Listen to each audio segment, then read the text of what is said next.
मेरी आज की वीडियो का सिर्फ एक मकसद है कि जब एक घराने में एक बच्चा पैदा होता है तो उसकी फाइल अलहदा बना दी जाती है और उस फाइल के अंदर पहले उसका जन्म पर्ची, फिर बेफाम, इसी तरह उसके day by day, monthly, yearly उसके सारे डॉक्यूमेंट्स सबमिट होते रहते हैं। उसकी क्वालिफिकेशन, वो एक फाइल बनती रहती है जिसमें उसके पास उसका डाटा होता है। बिल्कुल इसी तरह हर फैमिली मेंबर की अगर फाइल अपनी है तो इस तरह भी हर फैमिली मेंबर की अपनी मेडिकल फाइल होनी चाहिए कि आप फर्स्ट टाइम किस डिजीज में गए। जिस तरह एक बच्चे को एक कार्ड मिल जाता है कि जी ये हिफाजती टीके लगने हैं और वो फिर संभाला जाता है और उसको प्रॉपर उस टाइम पे टीके लगते हैं, इंजेक्शन लगते हैं और वो रिकॉर्ड रखा जाता है। उस रिकॉर्ड के बेस पे फिर सारी उसकी नेक्स्ट ट्रीटमेंट जो है वो तय पाता है। आप सल्लल्लाहु अलैहि वसल्लम पे लाखों करोड़ों दुरूद और सलाम के बाद अस्सलाम वालेकुम।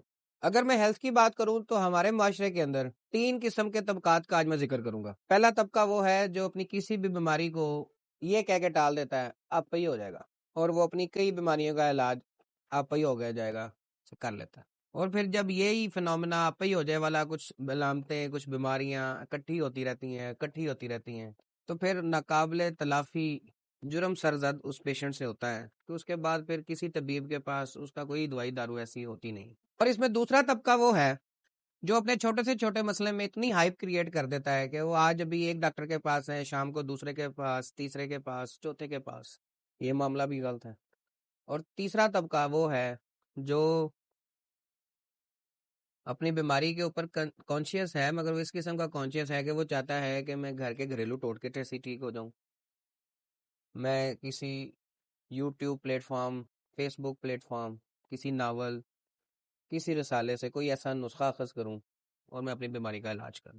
ये तीनों तबकात वो हैं जो एट द एंड जाने अनजाने में अपनी सेहत के साथ खेल जाते हैं। बहुत कम लोग हैं जो अपनी डिजीज को सिंसियर लेते हैं और उसको एक प्रॉपर तरीके से, एक प्रॉपर वे से उसको ट्रीट करवाना चाहते हैं। मेरी आज की वीडियो का सिर्फ एक मकसद है कि जब एक घराने में एक बच्चा पैदा होता है तो उसकी फाइल अलहदा बना दी जाती है और उस फाइल के अंदर पहले उसका जन्म पर्ची, फिर बेफाम, इसी तरह उसके day by day, monthly, yearly उसके सारे डॉक्यूमेंट्स सबमिट होते रहते हैं। उसकी क्वालिफिकेशन, वो एक फाइल बनती रहती है जिसमें उसके पास उसका डाटा होता है। बिल्कुल इसी तरह हर फैमिली मेंबर की अगर फाइल अपनी है तो इस तरह भी हर फैमिली मेंबर की अपनी मेडिकल फाइल होनी चाहिए कि आप फर्स्ट टाइम किस डिजीज में गए। जिस तरह एक बच्चे को एक कार्ड मिल जाता है कि जी ये हिफाजती टीके लगने हैं और वो फिर संभाला जाता है और उसको प्रॉपर उस टाइम पे टीके लगते हैं, इंजेक्शन लगते हैं और वो रिकॉर्ड रखा जाता है। उस रिकॉर्ड के बेस पे फिर सारी उसकी नेक्स्ट ट्रीटमेंट जो है वो तय पाता है। तो क्या बुरा है कि अगर आप 5 साल के हैं, 10 साल के हैं, 12 साल के हैं, हमारे स्कूल, हमारे कॉलेजेस, हमारे ये इदारे जो बेसिक समझाते हैं वो सिर्फ इल्म वही वाला तो नहीं, वहां पे इस चीज का प्रचार हो, वहां पे इस चीज का बार बार जिक्र किया जाए, मोटिवेट किया जाए, उधर ये प्रैक्टिस करवाई जाए कि हर एक बंदे ने अपनी मेडिकल फाइल बनानी है, जो उसने लैब टेस्ट करवाए हैं, जो उसकी डॉक्टर की कोई डायग्नोज है, जो प्रिस्क्रिप्शन है, वो सेव होनी चाहिए। इसके बरक्स हमारे कुछ तबीब भाइयों का भी बिहेवियर ये है। मैं मिसाल के तौर पे इनफर्टिलिटी के केस में जब किसी के पास जाते हैं, किसी तबीब के पास, तो वो दोनों को दवाइयाँ शुरू करवा देते हैं। उन्हें कहेंगे जी क्या मसला, बाजी खैर हो जाएगी, खैर हो जाएगी, खैर के लिए ही आए हैं, अल्लाह की ज़ात शफा देने वाली है। मसला कहाँ है? मसला सीमन में है, पस सेल्स का है, टॉर्च टेस्ट का है, मोटाइल का है, फर्टिलिटी का है, एक्टिविटी का है, सिस्ट का है। मसला कहाँ है? डायग्नोज करें, उस डायग्नोज पे दवाई दें, दवाई के बाद महीने बाद लैब टेस्ट दोबारा कराएं। हिडन तो कोई चीज़ नहीं है। कई मामलात में मुझे फ़ोन आते हैं कि जी ये हो गया जी दवाई बता दें, ये हो गया जी दवाई बता दें, ये हो गया। मैं तो एक मसले की 10 दवाइयाँ बता सकता हूँ। मैं तो शुरू दिन से एक ही बात डिस्कस करता हूँ कि मसले की वजह ढूंढें। मिसाल के तौर पे अगर आपके जिस्म में खून की कमी है, खून की कमी की तो बहुत सी दवाइयां हमारे पास। पेशेंट है, पेशेंट किस एज में है, किस सर्कमस्टेंसेस में है, उसकी वजह क्या बनी है, बॉडी में ऐसा कौन सा कोलैप्स हुआ है कि उसकी एचबी का इतना इशू है। कुछ बड़ा गरक हमारा फार्मेसियों ने भी कर दिया है, मेडिकल रैप रख के, टारगेट दे के हमारे कमजोर ईमान के साथ खेला जाता है और हम फिर अब आदी हो गए हैं कि एक एक मरीज को आधा आधा किलो और एक एक किलो का शापर उठवाने पे। और आज अगर हम किसी मरीज को 1 डब्बी या 2 डब्बी दवाई दें तो वो मुंह पे ही कह जाता है डॉक्टर साहब आपको लगता है मेरे मर्ज की समझ नहीं आई। जो थोड़ा अल्लाह से मदद मांग के राय रास्त पे चलना चाहता है उसको मरीज नहीं चलने देता। तो मेरी इसकी सिर्फ एक ही रिक्वेस्ट है कि मेरी हुकूमत पाकिस्तान کوئی ایسا انیشیٹو لیں، یہ انڈیویجولی جو میری بات سن رہے ہیں، جہاں تک میری بات جاتی ہے، اگر کوئی کسی ادارے سے منسلک ہے، اسکول، کالج، اکیڈمی، وہاں کم از کم اس چیز کا پرچار کیا جائے اور کے اوپر زیادہ سے زیادہ بات کی جائے.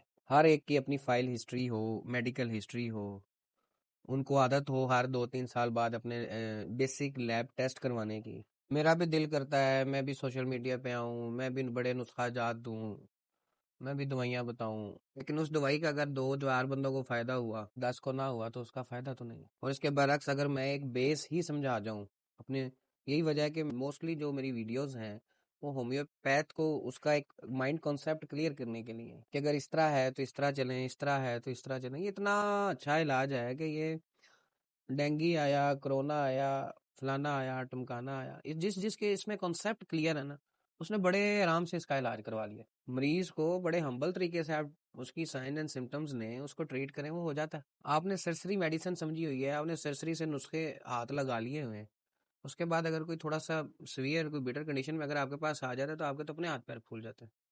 کئی ڈاکٹر ہیں وہ بیس پہ بہت زور دیتے ہیں، بیس سمجھیں.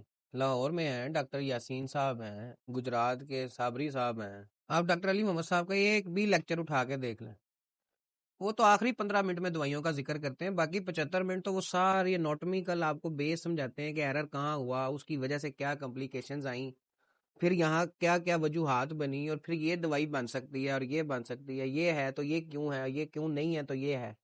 لیکن ہمیں ویڈیو چاہیے جی صرف 2-4 منٹ کی، ہمیں صرف ڈاکٹر وہ اچھا لگتا ہے جو ایسے آئے نسخے دے اور نکل جائے. ہمیں اب ایڈ جس طرح کی ایڈ چلتی ہیں نا، 1.5 منٹ کی، 30 سیکنڈ کی، 50 سیکنڈ کی ٹک ٹاکس چلتی ہیں، اب ہمیں لیکچر بھی اتنے منٹ کا ہی چاہیے، اس سے زیادہ کا نہیں. تو جو کنسیپٹ کلیئر ہوتے ہیں وہ گھنٹے گھنٹے، 2-2 گھنٹوں میں، 3-3 گھنٹوں میں ہی ہوتے ہیں. میری آپ سے ریکویسٹ ہے کہ آپ پہ ہی ہو جائے گا، اس سے بھی پرہیز کریں. اور اگر ڈاکٹر سے پوچھیں جی کیا مسئلہ ہے تو بی بی خیر ہو جائے گی، اس سے بھی پرہیز کریں. ایک لمبی چھلانگ لگانے کے لیے 2-4 قدم پیچھے آنا پڑتا ہے، اور جب وہ آپ 2-4 قدم پیچھے آئیں تو اس وقت آپ کو ڈیموٹیویٹ کرنے والے کافی ہوں گے. اگر آپ اس وقت ڈیموٹیویٹ نہ ہوئے تو پھر آپ ایک لمبی ہائی جمپ ماریں گے اور انشاءاللہ کامیاب ہوں گے. لیکن زندگی کے ہر شعبے میں تحمل، سکون بہت ضروری ہے. بے صبرا پن آپ کو کبھی کسی منزل پہ نہیں لے کے جاتا، کانسٹینٹلی ہارڈ ورک آپ کو آپ کی منزل پہ لے کے جاتا ہے. اپنی دعاؤں میں مجھے بھی یاد رکھیں، اپنا بہت خیال رکھیں، اپنے گرد و نواح میں اپنے ہونے کا مثبت ثبوت دیتے رہیں. اللہ حافظ.